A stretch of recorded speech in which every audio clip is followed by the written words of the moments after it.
Alors bonsoir tout le monde, vous êtes sur la chaîne YouTube L'autre émission. Alors ce soir nous avons d'autres intervenants. Aujourd'hui on va répondre aux questions des internautes. Et bonsoir Dylan. Bonsoir, bonsoir Alexandra, bonsoir à nos invités. Alors aujourd'hui on a Jean-Michel Wizen. Bonsoir à vous. Toujours rocker, toujours conférencier et toujours à défendre la cause indienne, c'est ça? Oui, entre autres, oui. Voilà. Alors toi tu as des actualités ce mois-ci?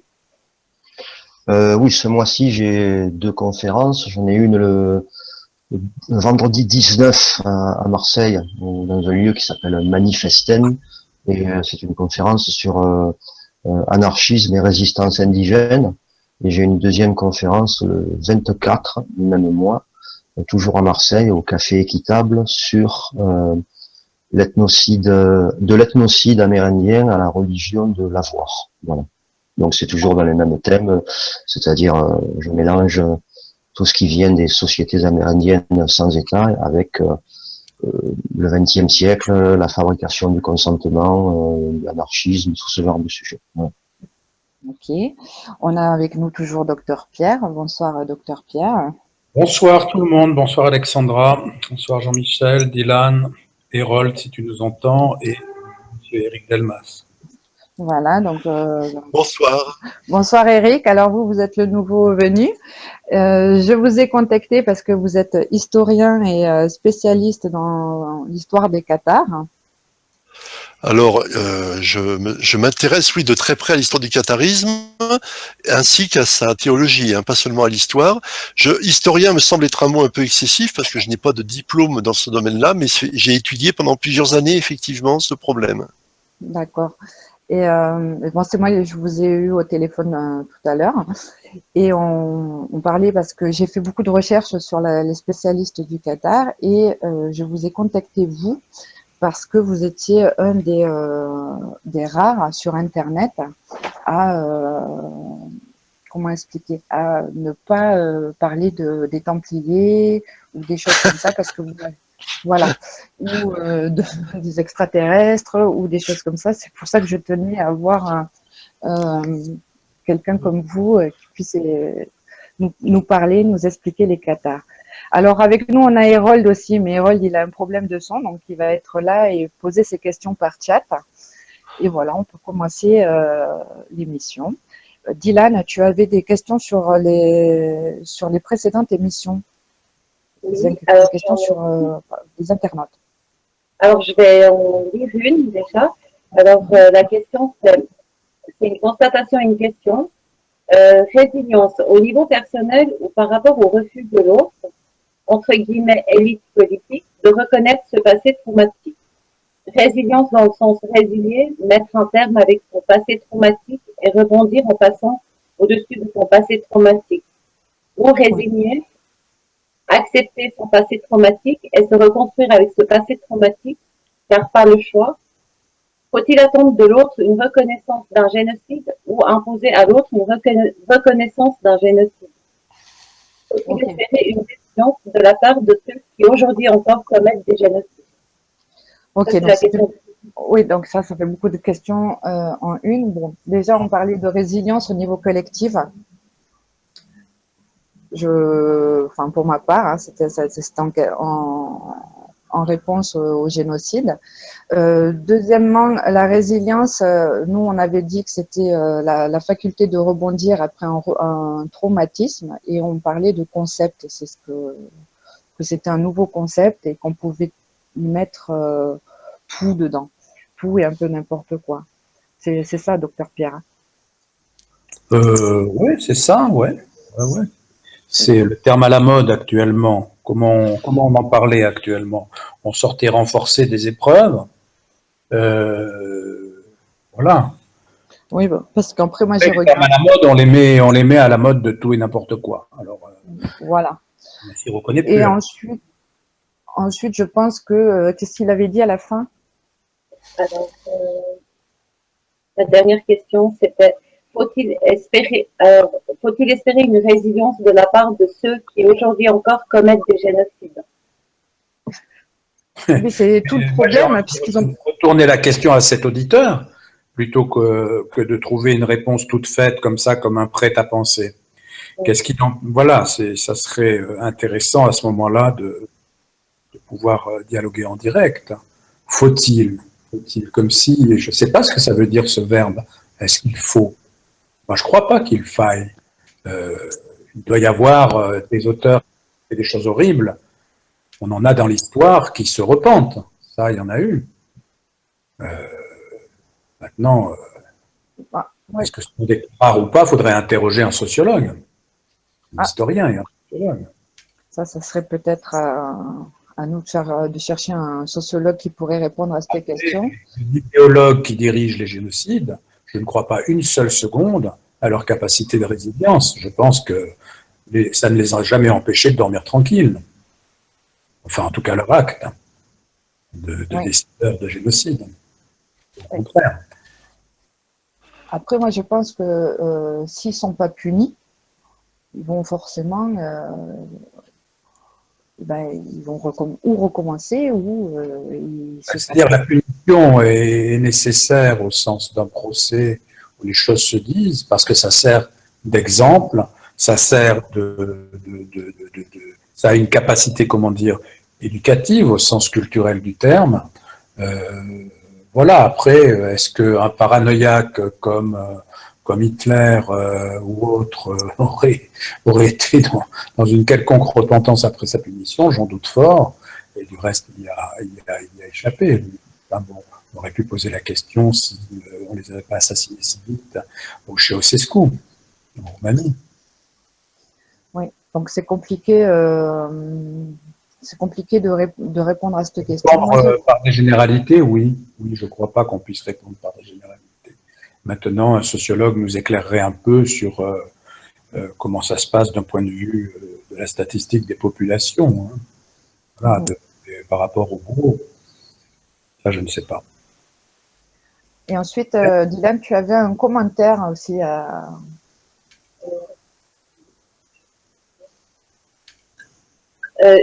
réponse au commentaire de Kent.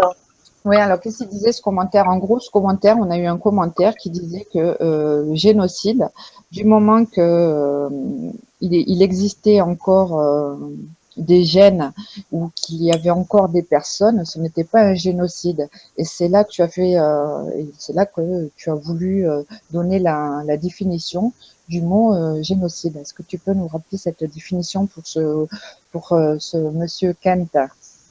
Oui, alors moi j'ai fait comme tout le monde, je suis allée sur Wikipédia et je suis allée chercher la définition de génocide. Alors, un génocide est un crime qui consiste en l'élimination physique intentionnelle, totale ou partielle, d'un groupe national, ethnique ou religieux en tant que tel. Ce qui veut dire que ces membres sont détruits ou rendus incapables de procréer en raison de leur appartenance au groupe. Le génocide peut être perpétré par divers moyens, dont le meurtre collectif, direct ou indirect. Certains juristes et historiens précisent la définition, estimant notamment que le génocide est systématique et programmé. Le génocide arménien, la Shoah et le génocide des Tutsis, trois génocides reconnus par l'ensemble des spécialistes quand on a fait des exterminations planifiées par un État indifférent à l'âge ou au sexe des victimes. Et ça rajoutait aussi que c'était pas en fait un moyen que ça pouvait être aussi un moyen total ou partiel de génocider justement une ethnie. Oui, parce que tu as ton micro, on t'entend mal, Dylan. Mais voilà, oui. L'histoire c'est que... Total ou partiel, c'est ça que je voulais préciser en fait. Voilà, donc il peut être total ou partiel. Et donc après, moi, comme on avait parlé de l'histoire des Cathares la semaine dernière, donc je suis allée chercher Éric Delmas, parce que si on tape Cathare sur Internet, il n'en existe plus. C'est une information à vous donner, c'est qu'il n'y a plus de philosophes parce que Socrate est mort. Voilà. Non, mais voilà, je veux dire, moins on connaît un sujet, plus on est à même d'en parler, c'est bien connu. Et donc, en l'occurrence, le catharisme, c'est une religion. C'est une forme de christianisme. Par conséquent, à partir du moment où quelqu'un se reconnaît dans le contenu doctrinal de cette religion, eh bien, le catharisme est vivant. Il n'y a pas besoin d'avoir une personne, surtout avec les cathars, qui en plus considéraient que tout ce qui touche à la mondanité est diabolique et que tout ce qui touche à la divinité est purement spirituel. Donc, par définition, on peut bien tuer tous les êtres humains de la Terre que l'on a envie de tuer, ça ne peut pas tuer le catharisme, puisqu'il n'est pas dans la mondanité. D'accord. Est-ce que vous pouvez expliquer, en gros, à quelle époque c'était les cathars et en quoi ils croyaient, en fait? Oui, alors rapidement, officiellement, si on en croit les chercheurs de l'université, le catharisme, c'est un événement médiéval. Sauf que le premier document utilisé parle déjà d'un système très bien organisé, puisqu'il y a déjà plusieurs évêchés en place. Donc forcément, ça venait d'avant. Et avec un ami, on a fait des recherches, et en fait, on a retrouvé un continuum du christianisme qui va donner le catharisme et qui démarre en fait au 1er siècle avec ce qu'on a appelé l'apôtre Paul, qui en fait était considéré par les autres chrétiens entre guillemets de l'époque comme un hérétique, puisque lui disait que le christianisme, la parole de Christ était à la portée de tout le monde et pas seulement des juifs comme le voulaient Pierre, Jacques et Jean. Donc le catharisme est un christianisme authentique dans le sens littéral du terme, c'est-à-dire qui se réfère de façon très précise à l'élément principal qui est la prédication de Christ. En l'occurrence, pour eux, le seul élément de démarrage, c'est la fameuse parole « Aimez-vous les uns les autres comme je vous ai aimés ». À partir de là, plusieurs groupes vont petit à petit se constituer, affiner leur doctrine. On va passer donc de Paul et des Pauliniens, avec les communautés qu'il avait disséminées ici et là dans la péninsule turque actuelle, à Marcion de Sinope, qui fait partie de ceux qu'on a classés dans les gnostiques, et ensuite les Pauliciens qui vont se retrouver en conflit avec l'Empire romain d'Orient, et à l'issue de ce conflit, ils vont se retrouver projetés pour une partie au sud de la Bulgarie et pour une partie en Italie et dans le sud de la France. Et c'est comme ça que va apparaître le catharisme dans toutes ces régions, en portant parfois le nom de bogomilisme, le nom de patharinisme ou le nom d'albigéisme pour ce qui est de la région toulousaine. Donc ça c'est la partie purement historique. J'espère que j'ai pas tué tout le monde. Non, ça va. Donc c'est vraiment un christianisme primitif en fait. Absolument, absolument. C'est vraiment le christianisme primitif qui a tenu tout au long de son développement à ne pas modifier en quoi que ce soit ces éléments primitifs. Alors qu'on le voit bien par exemple dans le catholicisme, il n'y a eu de cesse au fur et à mesure de l'évolution de l'histoire que d'adapter à des contingences diverses et variées, et souvent d'ordre mondain, la doctrine pour permettre le fonctionnement d'un système de pouvoir, car le judéo-christianisme catholique ou autre, c'est avant tout un système de gouvernement des hommes, alors que le catharisme est toujours resté dans ce qu'on appelle un peu aujourd'hui la spiritualité, c'est-à-dire l'éveil personnel. D'accord. Il n'y a pas de volonté de direction des hommes. Voilà pour la partie histoire. Pour la partie doctrine, c'est pas compliqué. Pour les cathars, si Dieu est parfait, omniscient, omnipotent, donc tout ce qui n'est pas parfait n'est pas de Dieu. Par conséquent, ce monde n'est pas de Dieu. Et ils ont cherché à comprendre pourquoi on vivait dans un monde qui n'était pas de Dieu, et ils se sont basés notamment sur l'Apocalypse de Jean, dans lequel il est dit que le diable, pour se faire... Ah, il y a eu un problème de micro. Donc, ok. Donc, mais moi, je comprends à peu près ce que ça veut dire. Alors, je ne sais pas si Eric nous entend, mais peut-être s'il nous entend, moi je vais dire des choses qui sont de l'ordre de mon imagination, c'est-à-dire que j'ai pas été vérifié dans les livres d'histoire et autres ou auprès des savants du Qatar si ce que je pense est juste. Mais l'idée, je m'en suis fait de façon simple, voire simpliste. c'était que, les Cathares pensaient que l'homme était imparfait et donc mauvais, ce qui les rendait spécialement tolérants, et ceux qui les ont persécutés, à savoir ceux qui appartenaient au pouvoir catholique du Nord, euh, euh, pensaient, eux, que l'homme était bon et donc que le monde était mauvais et qu'il fallait donc détruire ce monde mauvais, à la différence des Cathares qui pensaient l'inverse. Voilà, si Eric nous entend, c'est un propos peut-être un peu simpliste, mais qui, s'il le corrige, s'il est inexact ou s'il l'approuve, permettra de fixer, pour moi, simplement les idées. Et ce qui m'avait intéressé chez les Cathares, c'était leur côté spécialement tolérant.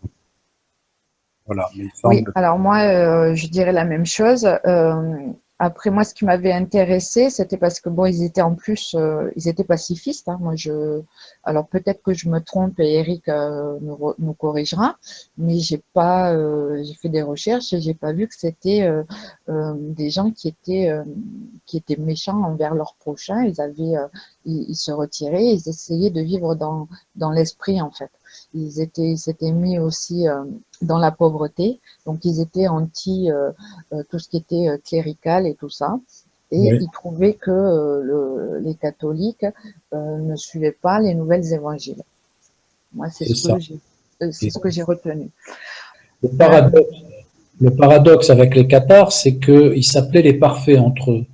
Mais moi, donc, c'est d'où une question que j'ai pour Eric, que donc, s'ils estiment que l'homme était imparfait, pourquoi s'appelait-il les parfaits? Bon, en référence à leur Dieu parfait probablement, mais est-ce qu'ils s'estimaient vraiment imparfaits au point que ça les rende spécialement tolérants? Donc, puisqu'Éric nous a rejoint, à la différence de leurs persécuteurs, à savoir le pouvoir catholique, ceux qui appartenaient au pouvoir catholique du Nord, qui, eux, me semble-t-il, estimaient que l'homme était parfait, mais que le monde était imparfait, ce qui les rendait spécialement intolérants. Donc, si Eric nous entend et est de nouveau présent, peut-être pourra-t-il faire une contre-argumentation ou argumenter ce que je dis. bon, moi, après, je rebondirai parce que ce qui m'avait intéressé, c'était la persécution catholique qui s'est faite durant un siècle, quoi. Et la persécution catholique, on la retrouve aussi dans le génocide Tutsi et dans le génocide des Indiens. Et je voulais juste préciser que Hérode avait des questions aussi, Alexandra. Oui. Donc, en attendant, je vais voir les questions d'Hérold. Alors, Hérold, la question d'Hérold, c'était de parler des civilisations qui se sont fondées sur les génocides et que Pauliciens, Arméniens, contestataires via la Pologne, c'est ça, Hérold? Italie, enfin, sud de la France. Alors, est-ce que vous pouvez préciser votre question, Hérold? Après, moi, pour rebondir le génocide, surtout sur les Qatars et tout, c'était par rapport à la technique, en fait. J'aurais voulu savoir, moi, si pour les Qatars, ça se passait dans les mêmes étapes. Alors, je vais plutôt te poser la question à toi, Jean-Michel. Est-ce que elle t'a envoyé, Dylan, les étapes du Oui, génocide, la classification, tu vois? Parce que je me suis basée sur les travaux de Gregory Stanton, oui, bien un, sûr. un Américain, et lui qui a dit que pour tous les génocides qui s'étaient passés, ça se passait en 8 étapes. Et la première étape, c'était la classification, c'est-à-dire la division des personnes entre nous et eux par des groupes en opposition d'autorité, selon l'origine ethnique, la race, la religion ou la nationalité. Après, il y avait la symbolisation, c'est-à-dire l'identification des gens en tant que juifs, roms, tutsis, indiens ou arméniens, etc. Les distinguer par des couleurs ou des vêtements symboliques. Après, il y a la déshumanisation, pardon, affirmation par propagande de la valeur moindre du groupe victime par rapport au groupe majoritaire, les assimiler à des animaux, des insectes ou des maladies ou des terroristes. Ensuite, quatrième point, c'est l'organisation, conception des plans de meurtre génocidaires, en général par l'État, son armée ou des milices. Ensuite, vient la polarisation, amplification des différences entre les groupes par la propagande, interdiction d'interaction avec les groupes, meurtre des membres modérés de groupes oppresseurs. la préparation, identification et séparation des groupes victimes, obligation de porter des symboles, déportation, isolement et famine planifiée, préparation de listes de mise à mort. Le septième point, c'est l'extermination, début des massacres, perçus par les tueurs comme des actes d'extermination, car ils croient que leurs victimes ne sont pas pleinement humaines. Et enfin vient le déni, où il y a la négation par les auteurs d'un génocide, d'avoir commis des crimes, blâme souvent rejeté sur les victimes, et dissimulation de preuves et intimidation des témoins. Oui, d'accord. Pour moi, en fait, quand je lis ça, je l'ai lu en même temps que toi. Stanton, il a fait un travail vraiment exhaustif de tous les points qui mélange un peu, mélange au sens positif, hein, c'est pas un reproche, mais qui mélange un peu tous les génocides connus ou reconnus. Mais quand tu lis tous les points, en fait, bien souvent, il y a 2 ou 3, voire 4 de ces points qui sont réunis en un seul. Et en fait, quand tu lis point par point comme ça, c'est peut-être intéressant par rapport à des techniques de propagande utilisées, mais en fait, ça dénote d'une seule chose, c'est que pour un génocide, il faut désigner tout ce qui va être l'autre. Et l'autre va être désigné comme néfaste d'une manière ou d'une autre. Mais c'est l'autre et nous. Et l'autre nous met en danger, l'autre nous est nuisible. Après, c'est de la technique, je veux dire, mais tout se résume par ça, en fait, c'est tout. Tu dois définir l'autre et définir que l'autre est nuisible. Et que sa disparition sera un bienfait pour toi, c'est tout. Après, voilà, tous les points, oui, c'est des points techniques qu'on peut analyser avec la propagande moderne, tout ce genre de trucs qui ont été différents à chaque époque par rapport aux techniques de propagande. Mais voilà, la base, elle est là-dessus, en fait, pour moi, en fait. Et par rapport aux Indiens, c'est pour ça, par exemple, par rapport aux Indiens, tu peux pas. Il y a des choses dans les points dont on n'a pas besoin. Par rapport aux Indiens, disons que leur éradication a simplement fait partie d'une idéologie et il y a toujours besoin d'une caution.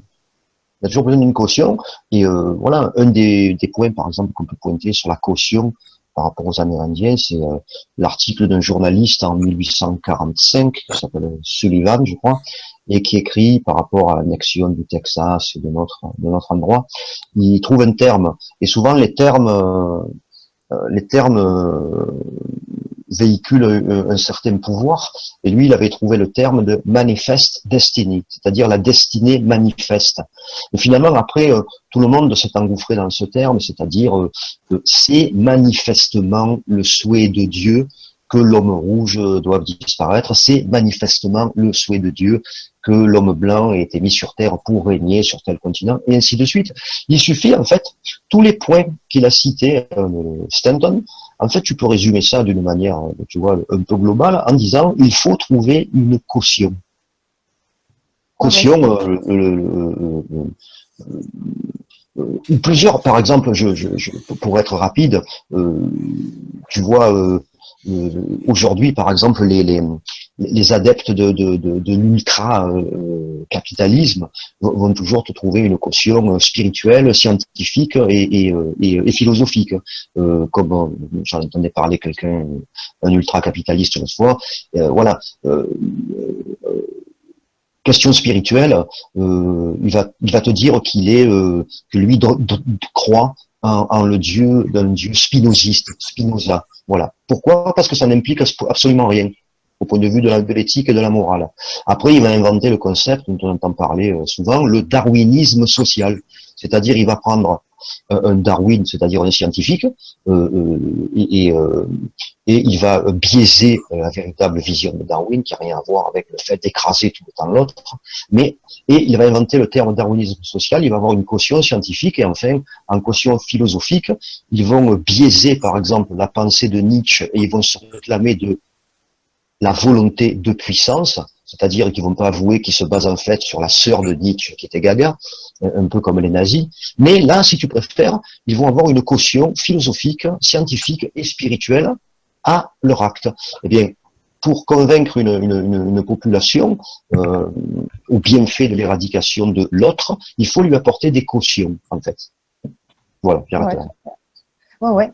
Et de toute manière, pour en revenir à la résilience, est-ce que le peuple indien, lui, a su rebondir de tout ça aujourd'hui? Alors, je vais être un peu, comment dire, radical pour certaines personnes, mais c'est un sujet tellement vaste que pour les Indiens, je peux pas, moi, voilà, je ne connais pas tous, hein, mais je sais que, voilà, pour te donner un peu la mentalité de certains Amérindiens, je sais que la chef de famille dans laquelle je suis, on en avait parlé une fois, et elle m'avait dit une phrase qui va peut-être choquer certains, mais qui résume un peu tout. Elle m'avait dit, tu sais, celui qui pleure trop souvent, finalement, c'est qu'il aime pleurer. Voilà. Ouais, d'accord. Ils sont un peu bruts de décoffrage dans ce genre de truc. Ouais. Ah, mais c'est bien, ça peut résumer. Bah, mais s'il pleure trop souvent, bah, je suis assez d'accord avec elle. Hein. C'est trop souvent qui est important là-dedans. C'est ça. Parce que, voilà, enfin bon, bref, ça se passe de commentaires. Je trouve que ça parle tout seul, ce qu'elle dit, cette femme. Elle est très sage. Oui, ils n'ont pas l'habitude des très longs discours, mais plutôt des images directes et efficaces. Voilà. Efficace, voilà, c'est ça. Donc, Eric, pour revenir à l'histoire des Qatars, il y avait Docteur Pierre qui demandait, qui expliquait qu'eux, ils s'appelaient les parfaits parce qu'ils trouvaient que le monde était imparfait. Donc, Non. C'est une grave erreur. Ils ne se sont jamais appelés parfaits, jamais. Ah, d'accord. En fait, il y a une double erreur. La première, c'est que certains polémistes catholiques, pour les critiquer, disaient qu'ils se prétendaient parfaits en référence au terme katharos, qui en grec désignait une secte pré-chrétienne de gens qui effectivement visaient à la perfection.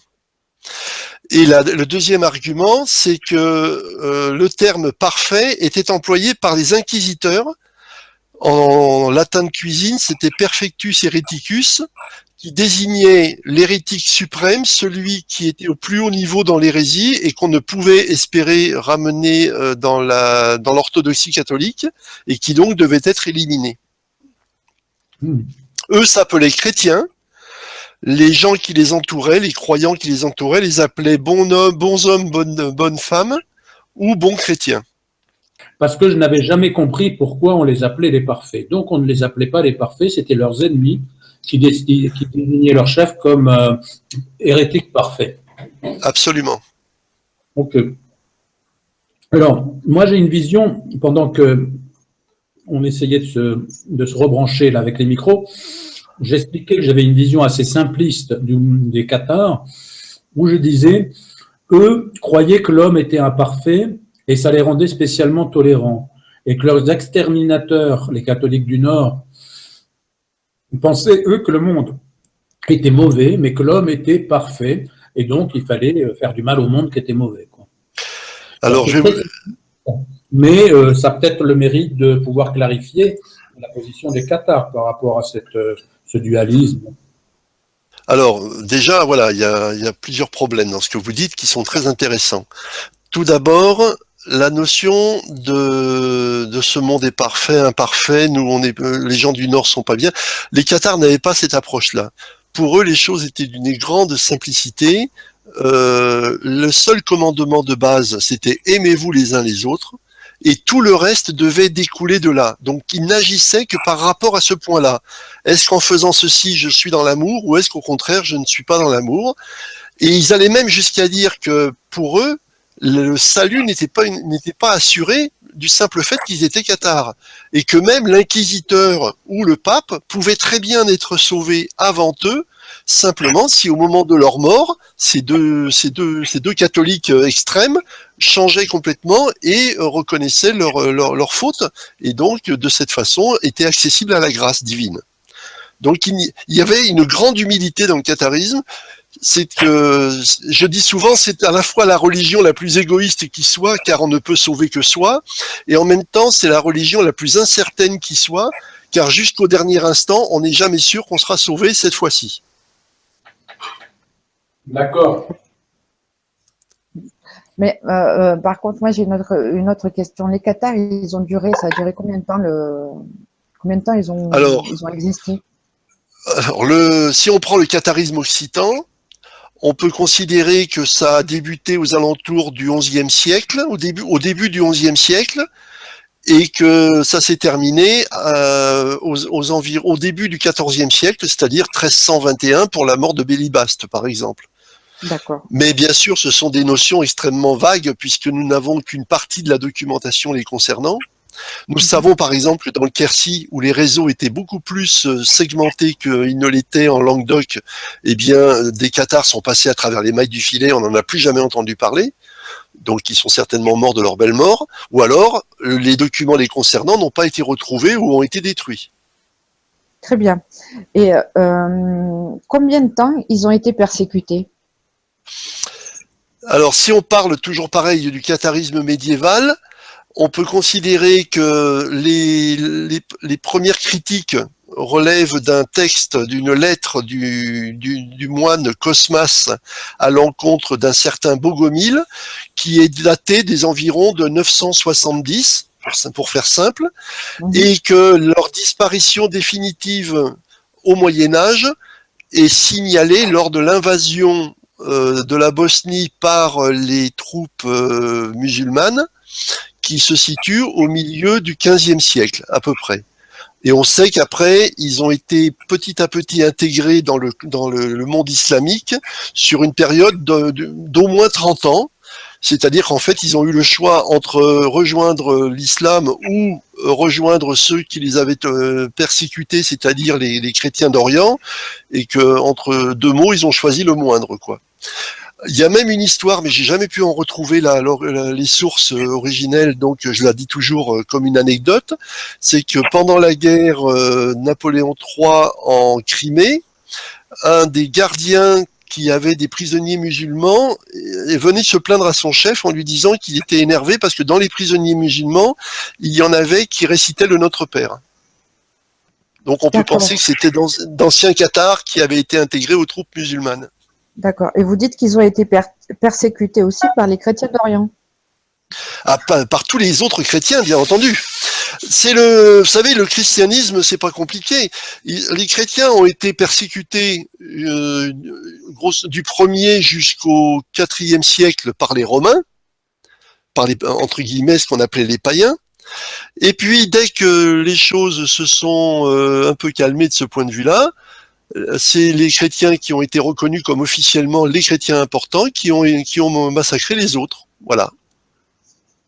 Voilà. Donc, et pourquoi ils ont été persécutés, les cathares? C'était quoi Mais parce que ils avaient le gros défaut d'abord d'avoir une énorme maîtrise de la connaissance doctrinale, ce qui faisait défaut à beaucoup de catholiques. Hein. La plupart des prêtres et même des évêques étaient des incultes totaux, hein, puisque ce sont des religions où on vous demande pas de connaissances, on vous demande juste une foi aveugle, la fameuse foi du charbonnier.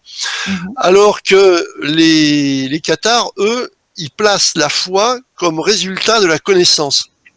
Donc il y a un gros travail d'éducation, de formation des novices, ce que moi-même je suis en train de faire en ce moment d'ailleurs, et ces novices, étant parfaitement bien formés à la connaissance des textes, étaient redoutables dans les discussions, parce qu'ils étaient impossibles à prendre en défaut. Et donc forcément, la seule façon de faire taire quelqu'un quand on veut pas lui montrer qu'il a tort, c'est de le tuer, comme ça on est sûr qu'il a eu tort. D'accord. Donc c'était parce que ils avaient pas la même comment dire, doctrine. C'est un problème doctrinal. mais Eux, ils étaient dans une doctrine extrêmement simple, extrêmement basique, qui fait qu'elle était très difficile à prendre en défaut, quand les autres étaient les héritiers d'une doctrine qui, au fil des siècles, s'était complexifiée jusqu'à parfois se contredire elle-même, et donc ils avaient beaucoup de mal à résister à des questions difficiles. Genre, si Dieu est parfaitement bon, pourquoi le monde est mauvais? D'accord, mais c'est quand même, ils se sont fait persécuter par des chrétiens aussi, notamment. Ah oui, ben, ils ont même été eu l'insigne honneur, quand même, qui est rarissime dans le christianisme, d'avoir bénéficié d'une croisade organisée par des chrétiens contre eux-mêmes chrétiens. D'habitude, on réservait les croisades aux musulmans, mais là, on s'est offert la croisade contre des chrétiens. D'accord. Et pourtant, les cathares, ils étaient pacifiques. Moi, c'est ce que j'ai. Et oui, et c'est d'ailleurs plus facile d'ailleurs de s'en prendre à des gens pacifiques, hein. Ils risquent pas de vous faire du mal. Ils avaient tous les défauts. Ça paraît évident. Moi, Eric, je vous ai envoyé 8 points, vous savez, sur Oui, les oui. étapes du Alors oui, génocide. je vous avais, j'ai regardé ce travail sur le génocide. Moi, j'ai un petit problème, c'est que je suis un peu embêté pour classifier la lutte contre les Cathares de génocide. Je sais que beaucoup de gens emploient ce terme. Alors, Pour moi, la notion de génocide, c'est quand même quand on élimine ou quand on essaye d'éliminer la totalité des gens. Or, si les catholiques éliminaient effectivement les cathares consolés, c'est-à-dire ce qu'on appelle les perfectus hereticus tout à l'heure, pour les autres, ils essayaient malgré tout de les convaincre de renoncer à leur religion. Mhm. Donc il y avait, on a dit beaucoup de mal par exemple de l'Inquisition, mais l'Inquisition ça a été un moindre mal par rapport au massacre aveugle qui avait eu lieu auparavant, par exemple. Quand on voit que par exemple à Montségur on va massacrer 220 personnes comme ça, l'Inquisition elle les massacre, j'allais dire un après l'autre et elle prend son temps pour le faire. Donc globalement moi le terme génocide me paraît pas adapté au catharisme. l'Inquisition, c'est la première forme moderne de répression, puisqu'effectivement, on prend un par un, on fait un exemple. C'est la base de la répression éducative. Alors évidemment, avec des punitions qui sont mieux dosées que celles que les inquisiteurs faisaient, mais c'est la première expression moderne des moyens de répression. Absolument, oui, oui. Il fallait les faire taire. Il fallait qu'ils se taisent. Alors, si on ne pouvait pas les faire taire autrement, on les tuait, mais sinon, on essayait de les faire taire autrement. Ouais. Et c'était mieux d'avoir un cathare qui changeait de religion plutôt que d'avoir un cathare mort. Hein. D'accord. Alors, moi, j'ai une question d'Hérode. La persécution, le génocide sont d'abord une question de phobie de l'intégrité. Qu'en pensez-vous? Alors oui, bien sûr que c'est la phobie de l'altérité qui, dans son expression extrême, va conduire au génocide, effectivement. Mais ça, c'est l'histoire de l'humanité. Hein. On veut être à la fois différent et on ne supporte pas celui qui l'est. C'est comment il s'appelle René Girard qui nous explique ça très bien. Hein. Ouais. Alors moi, il parlait, Hérold, plutôt de phobie de l'intégrité. Pardon. Que je peux voir, l'intégrité ethnique. Moi, effectivement, j'aurais parlé plus volontiers de haine de l'altérité, de phobie de l'altérité, mais là, il centre sur le terme intégrité, phobie de l'intégrité ethnique. Mais il n'y a pas d'intégrité ethnique dans le catharisme, hein, parce que d'un point de vue ethnique, le cathare n'est pas différent du catholique. Hein. Oui. Tout à fait. Et donc pour vous, ce n'est pas un génocide, c'est peut-être. Non, voilà, c'est vous savez, massacrer des gens au Moyen Âge, ça n'avait rien d'extraordinaire. Hein, on faisait ça tous les jours. Hein. À la ville d'Albi, sous prétexte que c'est une ville cathare, comment on qualifie cela? Parce que c'est l'exemple par excellence qu'il ne faut pas être cathare. De ce que voilà, comment situer ça, cet incendie. Le terme d'albigeois, vous voulez dire? Oui, non, l'incendie de la ville d'Albi. On a incendié les cathares à Albi, si je non, vous confondez avec Béziers, je pense. Béziers, oui, peut-être, ouais. Oui, là, c'est la première ville importante qui va être attaquée par la croisade. Et suite à une manœuvre militaire hasardeuse des Biterrois, les troupes non contrôlables qu'on appelait les routiers vont pénétrer dans la ville. Et donc c'est là que le légat du pape Arnaud Amaury va répondre aux chevaliers qui disent qu'est-ce qu'on fait parce qu'ils sont en train de rentrer, ils vont nous piquer tous les trésors, on n'aura plus rien pour nous. Et il répond tuez-les tous, Dieu reconnaîtra les siens ou quelque chose d'approchant. Alors ce qui est d'autant plus amusant, c'est qu'à Béziers à ce moment-là, il n'y avait plus un seul cathare important, je veux dire, il n'y avait plus un seul bonhomme cathare. Pour la bonne raison qu'ils étaient repartis avec Raymond Roger Trincavel, qui en passant avait organisé la défense de Béziers et qui se préparait à organiser celle de Carcassonne. Donc en fait, à Béziers, on a massacré que des catholiques. Oui, alors, que c'était une ville cathare, c'est ça? Ben, l'idée, c'est qu'il y avait 144 cathares à Béziers et on a massacré 20 000 personnes. Oui, c'est la réalité, mais dans la communication de l'époque, est-ce que les catholiques du Nord, donc les meurtriers, n'avaient pas pensé qu'il fallait indiquer à la population alentour que Béziers était une ville cathare et donc qu'on massacrait tout ce qu'il y avait de vivant dans Béziers? Ben, disons que le concept de ville cathare n'a pas de valeur en soi. Mais parce que les cathares ont toujours été une extrême minorité, hein. Ils ont été une petite minorité. Je ne parle pas de la réalité de l'histoire des cathares, je parle de la communication et des fausses communications, de la désinformation aussi bien. Écoute, si on compare Béziers avec les autres villes qui ont subi des attaques comparables avec des résultats parfois différents, comme Minerve par exemple, on constate simplement que le principe de la croisade, c'est on arrive devant la ville, on dit livrez-nous les cathares, sinon on massacre tout le monde. Si vous résistez, on massacrera tout le monde, cathare et pas cathare. Ça s'est passé dans plusieurs villes. Et en général, quand... C'était pas une politique de communication. Non, non, pas du tout. Non, non, c'est une circonstance. À Béziers, ce qui s'est passé, c'est que entre guillemets, l'armée organisée a été dépassée par l'armée inorganisée. Et donc, en voulant rattraper le coup, ils ont fini par massacrer tout le monde sans réfléchir. D'accord. Donc quand même, pour installer un pouvoir, ils ont quand même massacré les gens. Alors là, vous avez raison de parler de problème de pouvoir, parce qu'en fait, faut pas oublier qu'il y avait deux problématiques et que l'une a tendance à cacher l'autre. Dans le sud, la culture occitane était à la fois beaucoup plus évoluée sur le plan purement culturel, avec les troubadours, avec la fine à mort, mais également sur le plan politique. C'est-à-dire que les seigneurs toléraient tout à fait correctement, à Toulouse et à Béziers notamment, que des gens de la population puissent avoir leur mot à dire sur l'organisation politique. C'est ce qu'on a appelé les capitouls. C'était les ancêtres de nos conseils municipaux, en quelque sorte. Et cette liberté était inimaginable pour les gens du Nord. Et ceux du Sud, catholiques, se sont battus aussi pour défendre leurs droits. Et ils ont été massacrés autant pour ça que pour le fait d'avoir aidé les cathares. D'accord, c'est peut-être un prétexte aussi, les cathares.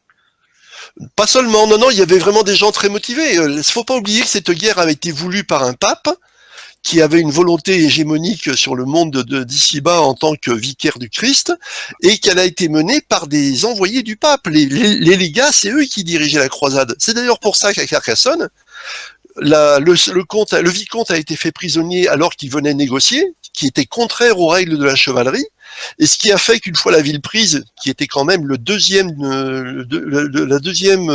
place forte d'Occitanie après Toulouse, eh bien tous ceux qui étaient en droit d'en réclamer la propriété se sont désistés parce qu'ils ne voulaient pas voir leur nom associé à un acte qui pour eux était une vilainie. Et c'est comme ça que Simon de Montfort s'est retrouvé patron, alors qu'il n'aurait jamais dû l'être. D'accord, donc c'est vraiment pour installer aussi un pouvoir, même si, moi je vois comme ça. Disons que le problème, c'est que à partir du moment où on estime que le pouvoir en place supporte, voire aide les hérétiques, on vire le pouvoir en place pour mettre quelqu'un d'autre, oui. Donc c'était vraiment le Nord contre le Sud, en fait. Oui, mais il y avait une dimension religieuse au début. Après, effectivement, la dimension politique l'a emporté, notamment à la deuxième croisade. Mais la première croisade, c'était vraiment religieux. C'est la lecture que j'en ai. D'accord, d'accord, d'accord. Et je voudrais juste poser une question. Bon, déjà, pour faire une parenthèse, ce que vous êtes en train de nous dire, ça ne va pas arranger les derbies Paris-Marseille entre le Nord et le Sud. Hein. Marseille n'était pas dans le monde occitan. Hein. Mais vous savez qu'ils sont capables de s'y allier dans ce genre de circonstances. Mais oui, en fait, donc j'écoutais surtout les motifs et c'est vachement intéressant parce que j'imagine que les cathares versaient dans la connaissance, ce qui veut dire que ce sont des férus de science et qu'en général, c'est pas très bien vu par la forme catholique qu'on connaît, du moins à l'époque. Oui. Et en plus de ça, vous me parlez d'une population qui aurait son mot à dire, donc j'ai envie de dire, c'est pas de l'humour que je fais, mais là, il y a un peu un combat, le même combat qui est encore aujourd'hui et qui a toujours été, c'est-à-dire le combat contre un certain socialisme et émancipation des individus, alors. Absolument, oui, oui. Mais il y avait une grande liberté dans le Sud à cette époque-là. Vous imaginez pas, hein. Vous vous rendez compte qu'un troubadour pourrait se permettre d'aller caresser le sein nu de la femme du seigneur au motif qu'il lui faisait la sérénade, hein. Ah, ça c'est d'accord. Je vois que ouais, ils avaient compris beaucoup de choses. Ouais. On est quand même dans la fine à mort, c'est-à-dire on est dans un mode de relation amoureuse platonique qui ne verra le jour dans le Nord qu'au XVIIe siècle, hein. Ah oui, c'est ça, d'accord. Donc, en fait, il y avait un certain pouvoir horizontal Oui, et il y a eu un autre.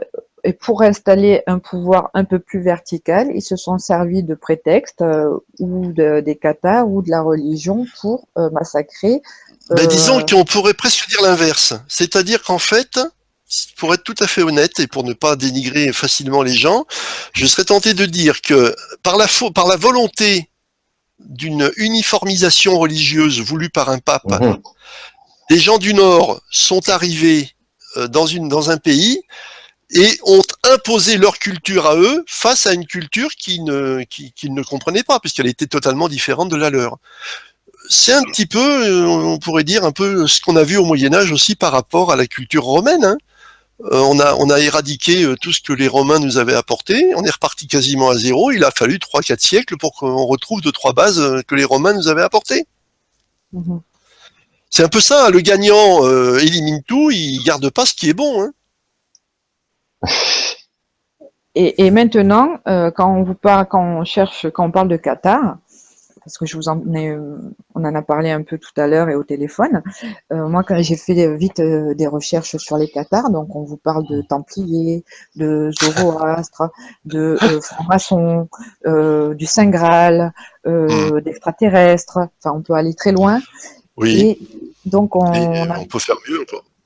Alors, déjà, on va faire un peu de ménage.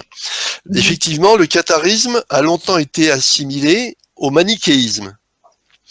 Vous parliez de Zoroastre, hein, vous savez que le manichéisme de Manès, hein, qui est tiré du nom de son prophète principal Manès, est un espèce de syncrétisme entre le christianisme et le zoroastrisme.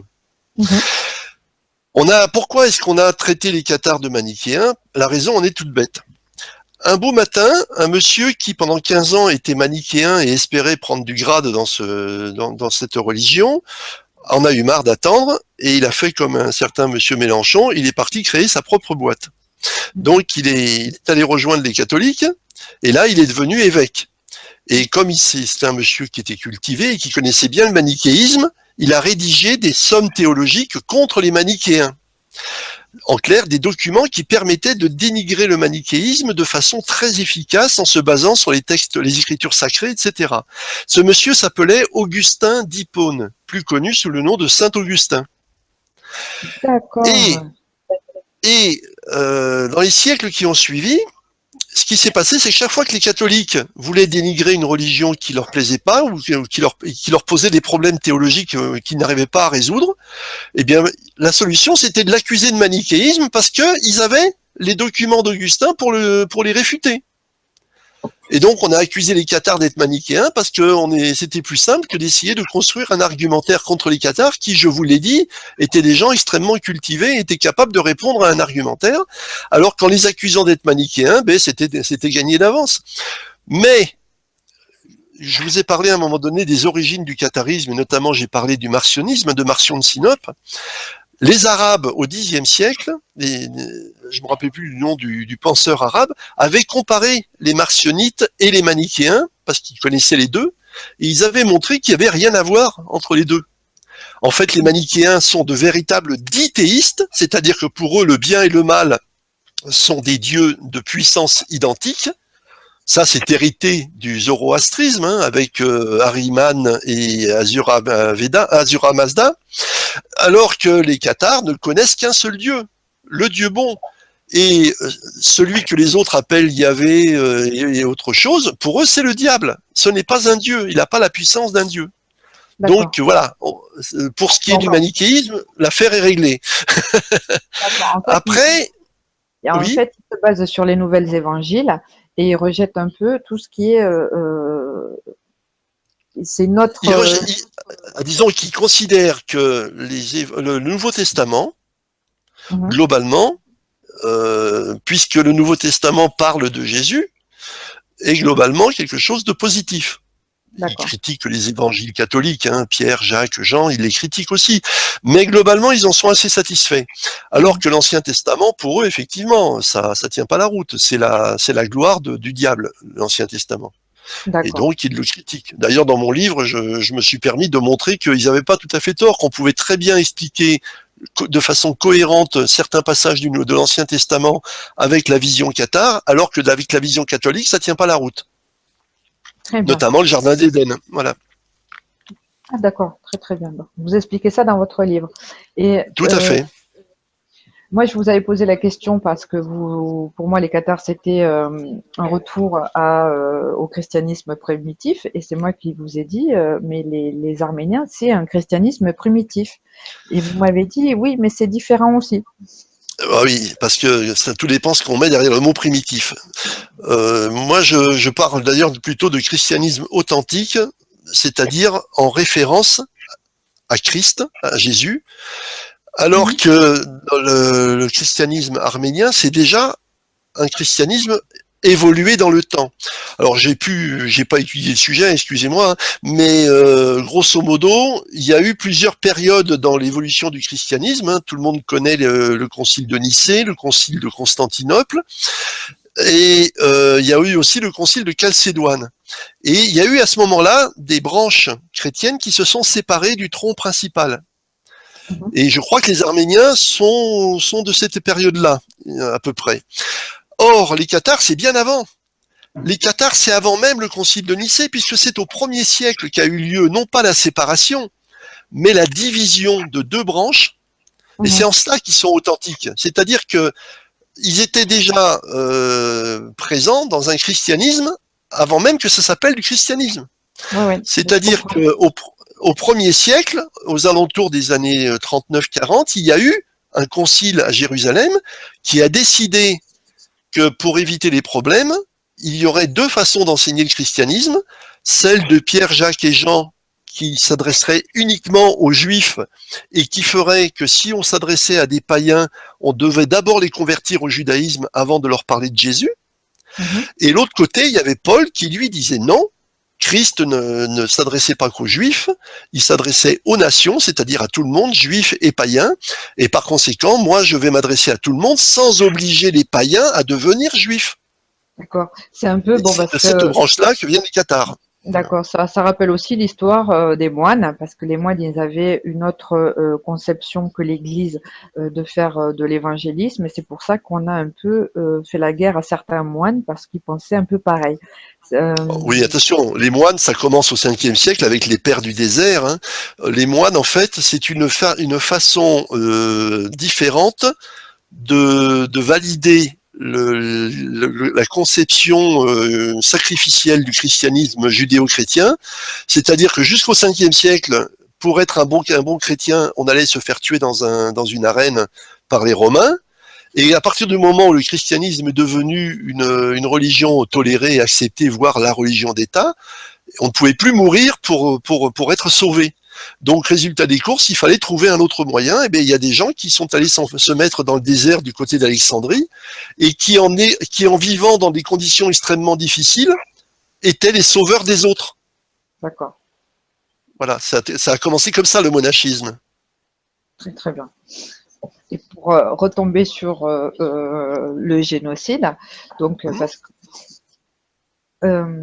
donc pour vous, est-ce que les 8 points que je vous ai évoqués tout à l'heure, est-ce qu'il y a eu la même technique pour les cathares? Alors, c'est-à-dire alors bien, oui, alors comment vous dirais-je? Il y a effectivement, si on part du principe que le pape est une autorité, eh bien, le pape, il a bien dit, voilà, il y a des bons chrétiens, il y a des mauvais chrétiens. Mais en fait, les mauvais chrétiens, pour lui, c'est même plus des chrétiens. Alors, c'est pas tellement une déshumanisation, c'est-à-dire qu'en tant qu'être humain, on les considérait pareil, on les considérait comme simplement des hérétiques, c'est-à-dire des blasphémateurs. Hein, rappelez-vous la mort d'Étienne et de Jésus, qui sont par définition des blasphèmes que l'on punit de mort instantanément, sans discussion et sans la moindre critique. Il y a un excellent dossier qui vient de sortir ce mois-ci au Monde des religions sur le blasphème. C'est exactement ça, quoi. Je veux dire, c'est le crime par excellence. Donc, il n'y a pas besoin de déshumaniser. Celui qui blasphème, il s'en prend à Dieu. Et quand on s'en prend à Dieu, ben, on a tous les droits sur lui. Il n'y a pas de problème. D'accord. Mais rien à voir avec l'histoire des Templiers, alors. Ah non, mais les Templiers sont des catholiques. D'accord. Ce sont de bons vieux catholiques, les Templiers. La seule chose qu'on peut dire des Templiers, c'est qu'effectivement, eux ont toujours refusé de s'en prendre au cathare parce qu'ils les considéraient comme des chrétiens. D'accord, d'accord. Et ensuite, donc je voulais poser moi une question au docteur Pierre pour appeler les 8 étapes du génocide. Comme ça, on en a parlé aussi un peu tout à l'heure. Donc, comme je vous ai dit, ça a été classifié par Grégory Stanton, hein, que ça soit bien classifié ou pas, que ça soit en 8 points ou en 12, c'est un peu pareil. Mais moi, quand j'ai lu tout ça, ça m'a fait penser à une personnalité psychopathe. Mais moi, je n'ai pas le savoir sur ce qu'est une personnalité psychopathe. Là aussi, je passe mon temps à travailler en décloisonnant, en évitant aux gens d'être épinglés par des termes.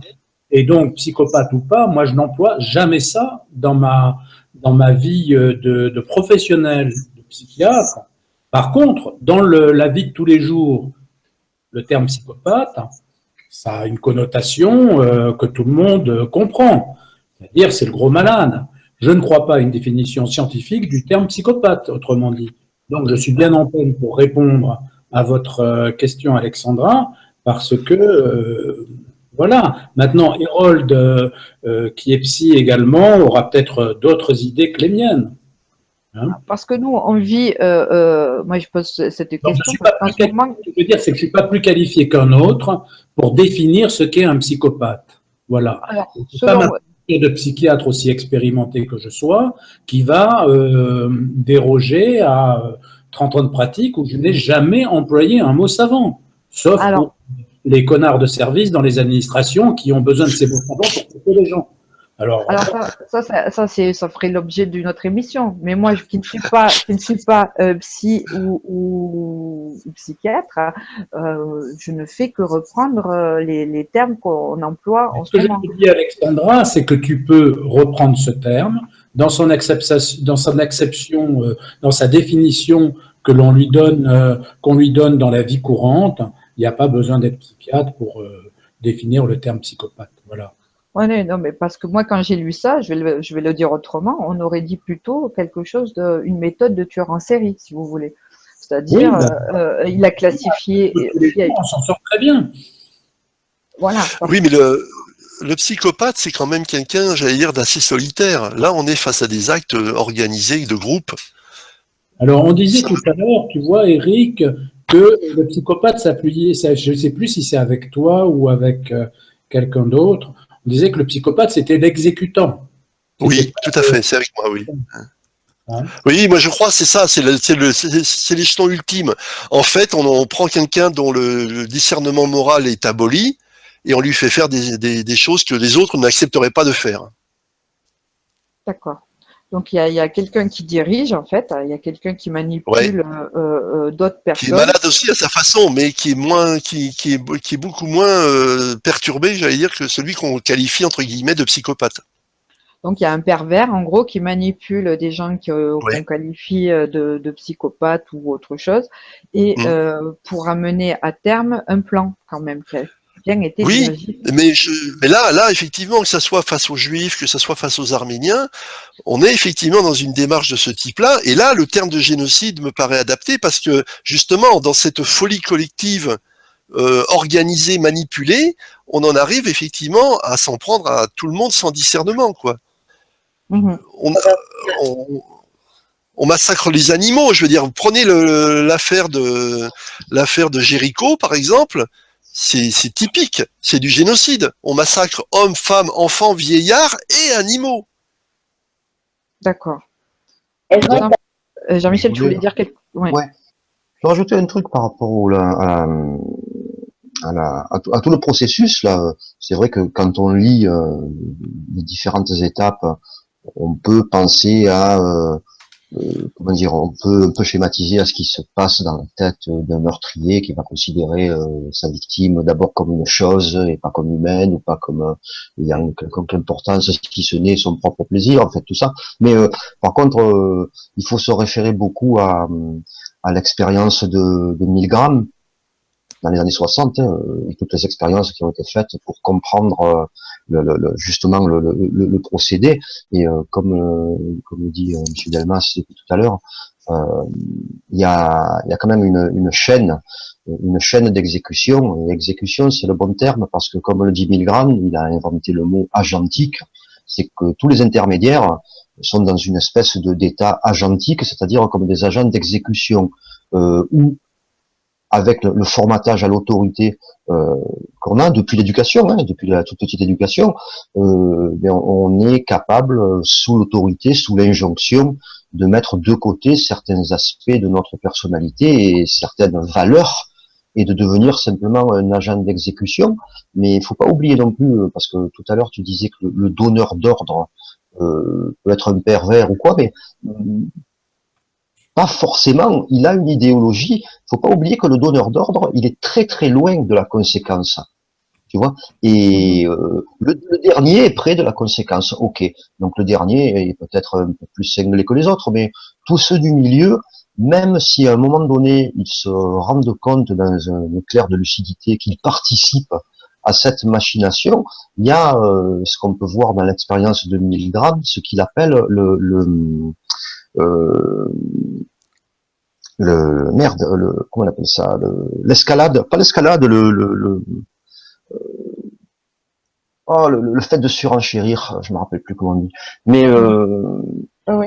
une espèce le fait de répéter ton acte, finalement, même sachant que tu es un maillon d'une chaîne qui finit mal, le fait de répéter ton acte te fait oublier l'acte que tu viens de faire, parce que quand tu fais partie d'une chaîne comme ça, même si tu sais que la finalité est mauvaise, si tu t'arrêtes, c'est reconnaître que tout ce que tu avais fait jusque-là, c'est mal.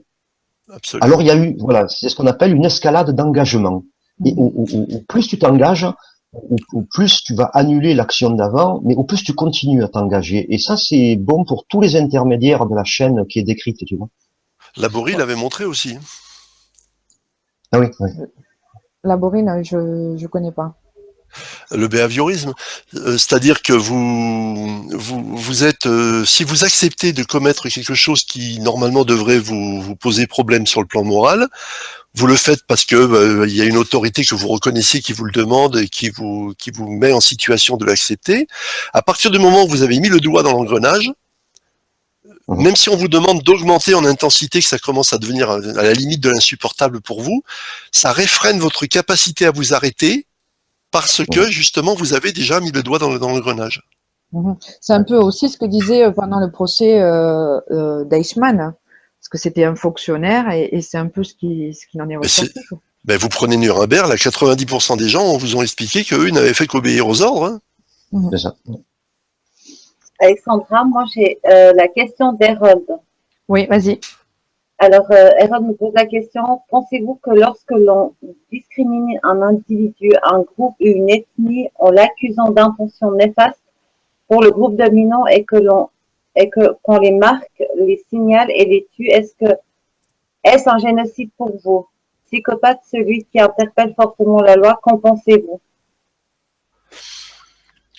C'est un peu ce qu'on dit depuis tout à l'heure, tu vois.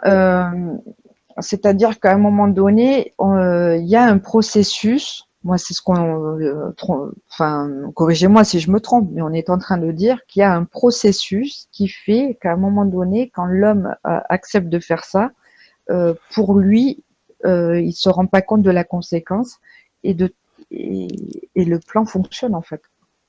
C'est comme s'il y avait Alors, il s'en rend pas compte. Ou tout au moins, il y a une abolition de la conscience qui fait que ça l'arrange de ne pas s'en rendre compte.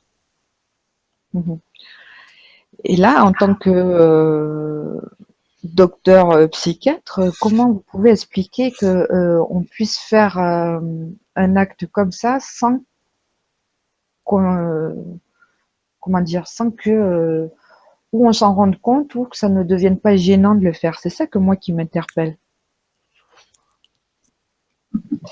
C'est-à-dire qu'il y aurait un pervers qui aurait réussi à trouver, ou un groupe de pervers qui aurait réussi à trouver un processus qui fait que une personne lambda puisse éliminer un groupe selon une ethnie ou enfin n'importe quel prétexte sans que ça lui pose problème. Il serait La intéressant. segmentation. Mhm. Il serait intéressant qu'Herold soit là parce que je pense qu'il a beaucoup de choses à dire là-dessus. Je regardais sur le chat, il m'était proposé comme définition du psychopathe celui qui interpelle fortement la loi, donc il a bien des choses à nous dire là-dessus. Alors, pour ce qui est de ma réponse, moi je ne vais pas faire une réponse fermée, encore une fois, mais attirer la réflexion. Il y a au fond de l'être humain des forces extrêmement négatives. Il y a au fond de l'être humain, et Herold le dira différemment de moi, la haine, la peur, la haine de l'autre, de l'altérité.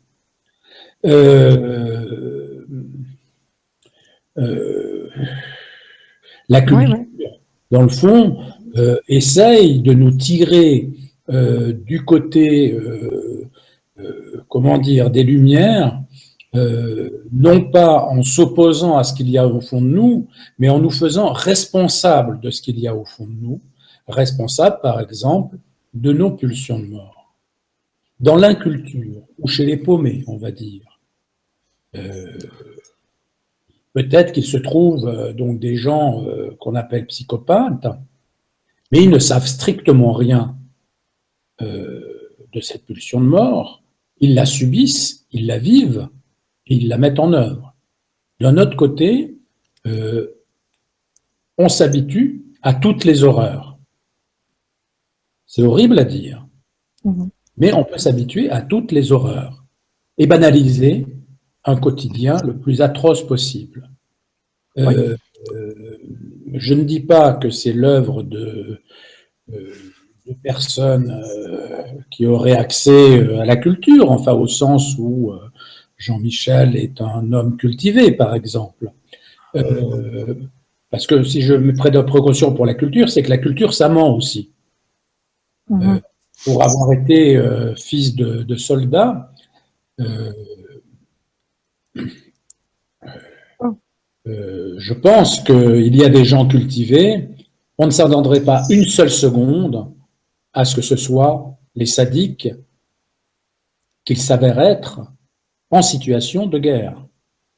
Hein, donc c'est pas le fait de l'inculte contre le cultivé. C'est, je pense, le fait de croire ou non à ce qu'il y a au fond de nous des forces obscures, et donc si on y croit, on s'en fait responsable. On réfléchit là-dessus. Plutôt que de mettre en acte comme... voilà, et la pulsion de mort aussi bien, c'est le discours de la science, qui est une pulsion de mort. Il vaut mieux que le scientifique soit un petit peu au courant de ça. Sinon, ça peut très bien se terminer comme... comment il s'appelle ce gars Oppenheimer, là, qui s'est suicidé. Bon, etc., etc. Là, une tentative de réponse, parce que je me méfie des réponses fermées à ce sujet. Oui, non, mais après, par rapport à Herold, je ferai une vidéo, Herold, où vous allez pouvoir rebondir sur tout ça. Ça sera peut-être plus simple. Ouais, il nous entend, puisque je le vois sur le chat, là. Ouais. Il a beaucoup de choses à dire, vraiment. Ouais. Après, moi, je vois justement ce qui est évoqué là est excellent. La notion de génocide, quand elle s'applique à des peuples, on est donc très loin des meurtres sur un plan religieux. Là, on parle bien de crimes sur des peuples, hein, que ce soit les Tziganes, les Khmers, les Indiens d'Amérique, etc., etc. On a cette fois-ci une problématique qui remonte, j'allais dire, au paléolithique, hein. C'est-à-dire que c'est un problème de tribu. C'est la tribu d'à côté menace ma propre survie et est susceptible éventuellement de me massacrer moi-même, donc je prends les devants, je la massacre, et je pense que c'est quelque chose qui est malheureusement ancré dans notre génétique et qui remonte à très loin. Et je crois que je parlais tout à l'heure de René Girard, mais il a extrêmement expliqué ça quand il nous a parlé effectivement de la problématique qui a à la fois amené à la création d'une transcendance qui va donner la religion positive et en même temps qui va créer le fonctionnement sociétal avec la mise en place de tabous et la mise en place de rituels. C'est-à-dire que à un moment donné, il faut que tout le monde soit sous le même moule, et dès que vous êtes différent pour différentes raisons, peu importe la raison, dès que vous êtes différent, l'intérêt du groupe pour éviter la violence mimétique, c'est de vous éliminer. D'accord. Donc en fait, depuis toujours, l'homme a fonctionné comme ça. C'est ce qu'on dit un peu, qu'on a l'homme a le mal en soi quelque part, pas tout le monde, mais il y en a qui sont propices plus à mais tout le monde là, on le maîtrise pas, mais tout le monde là en soi. Et les circonstances jouent beaucoup après. Hein. Voilà, mais donc la question est la suivante: si on a toujours fait ça, on n'est pas à l'abri de le refaire. Ah mais d'ailleurs on le refait régulièrement. Voilà, mais maintenant, est-ce qu'avec ce mondialisme qui arrive, à un moment donné, la tribu ou le prétexte ou autre chose va devenir forcément différent? Mais non, parce qu'en fait, vous ne faites que exacerber les problématiques. À partir du moment où vous élargissez le cercle, si vous voulez, comment dirais-je, la cellule initiale la plus stable, c'est la cellule de l'homme paléolithique, c'est-à-dire un mâle dominant, des femelles, des enfants en bas âge, et tout ce qui rentre pas dans ce cadre-là, dehors. Ça, c'est stable. À partir du moment où vous regroupez plusieurs cellules nucléaires pour créer une cohésion plus importante, une meilleure efficacité dans le fait de se procurer de la nourriture et une meilleure protection contre les agresseurs extérieurs, vous allez être amené à mélanger plusieurs mâles dominants. Et là, c'est le début des emmerdements. Ouais, mais parce que là, il y a forcément... Dans une société qui devient de plus en plus individualiste, où même la famille est cassée, ou même vous augmentez le risque. C'est-à-dire qu'autrefois, il fallait qu'il y ait deux mâles dominants pour que ça soit la guerre. Maintenant, un mâle et une femelle peuvent se faire la guerre puisque la femelle a atteint une reconnaissance sociale équivalente à celle du mâle. Donc, plus vous augmentez le cercle en mondialisant, plus vous augmentez les occasions de conflits mimétiques. Ok. Donc, et d'ailleurs, les gens qui veulent s'en protéger, qu'est-ce qu'ils font? Comme certains groupements politiques, leur première réaction pour se protéger, c'est de dire revenons à nos systèmes antérieurs de petits groupes, c'est-à-dire fermons nos frontières, restons entre nous. Ah ouais. Et surtout, même localement, il y a beaucoup de centres autogérés qui commencent à se rassembler. C'est comme si les gens revenaient à la tribu, localement, petit à petit, instinctivement. Et ouais.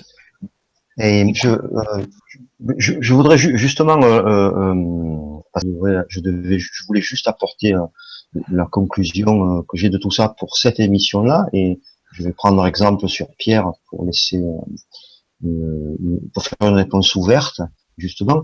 Déjà, je voudrais dire que peut-être dans une prochaine émission, à l'occasion d'une émission sur l'anarchisme ou sur ce style de concept, je vous parlerai de la société et de la constitution iroquoise, parce que bien malheureusement, à mon avis, il y a énormément d'analyses qui sont très pertinentes, faites par des gens comme Monsieur Girard, tout ça, mais malheureusement, on ne prend pas souvent en compte ce qui se passait réellement dans des tribus d'Indiens d'Amérique, notamment des tribus à la démocratie parfaite et à l'égalité homme-femme parfaite. Et souvent, il y a des conclusions qui sont tirées, qui sont véraces par rapport à notre société. Donc la conclusion ouverte que je voulais apporter par rapport à ce soir, c'est que il faudrait penser un peu au fait que à cette espèce de formatage à l'autorité qui a d'abord été implanté par des idéologies biaisées tirées des premiers messages monothéistes. D'ailleurs, on le voit très bien entre les cathares et ce qui a été fait ensuite par les catholiques, et ensuite par le rôle de notre éducation qui est basée non pas sur le fait de mettre en exergue un esprit critique et le sens du jugement ou de l'opinion, mais plutôt sur le fait d'apprendre à obéir à une personne qui représentera l'autorité. Et je pense que dans le résultat qu'on a vu dans l'expérience de Milgram, notamment cet état agentique dans lequel nous nous jetons très facilement, il faudra un peu revenir sur ce formatage à l'obéissance sous couvert de punition, implanté tout d'abord par les monothéismes et ensuite par notre forme d'éducation qui a été choisie. Voilà, c'est tout ce que je voulais dire comme réponse ouverte. Mais ça fera aussi le sujet d'une autre émission. En tout cas, moi j'ai trouvé ça très passionnant. J'espère que l'exercice vous a plu, Eric. Ben écoutez, oui, c'est intéressant. La technique a encore des progrès à faire, mais on va y arriver. Voilà. En tout cas, on va clôturer parce qu'il se fait un peu tard. On fera une nouvelle émission comme d'habitude la semaine prochaine. Toutes les personnes qui veulent participer peuvent nous envoyer un mail et je vais vous laisser le mot de la fin pour ou conclure ou simplement dire au revoir. Voilà. Docteur Pierre. Oui, bonsoir à tout le monde. Moi, ce soir, j'ai pas beaucoup de choses à rajouter. J'avais une question, mais qui est un peu hors sujet pour Eric, à savoir, est-ce que je m'intéresse un petit peu aux soufis du Moyen-Orient. Est-ce qu'il y a un parallèle, à ton avis, je ne sais pas si tu connais le mouvement soufi, Oui. Est-ce qu'il y a un parallèle que l'on peut faire entre Qatar et soufi? On peut faire un parallèle au sein de toutes les grandes religions entre ceux qui détiennent une orthodoxie, j'allais dire, bornée, extrêmement normée, et ceux qui essayent de développer le caractère spirituel de cette même religion. C'est valable, on va le dire, pour les kabbalistes vis-à-vis des juifs, pour les soufis vis-à-vis des musulmans, et pourquoi pas des cathares vis-à-vis des chrétiens. Très bien. Merci beaucoup, Eric. De rien. Bon, bah écoutez, moi je dis au revoir à tout le monde. Et Dylan. Alors, moi, ce soir, j'avais invité un professeur kurde justement pour nous parler des massacres qui ont été faits sur les Kurdes. Et je lance un appel aussi aux intellectuels kurdes que j'aimerais voir aussi dans notre émission. Et voilà, moi, j'étais très heureuse de vous recevoir de nouveau. Et à la semaine prochaine. Au revoir, merci beaucoup. Au revoir tout le Au monde. revoir tous. Au revoir Pierre, au revoir Eric. Eric, c'est bon, tu m'as vendu ton livre. Ouais. Oui, mais enfin, vous aurez vite compris qu'il vaut mieux l'utiliser comme cale pour un meuble bancal, c'est moins difficile, ça fait moins mal à la tête.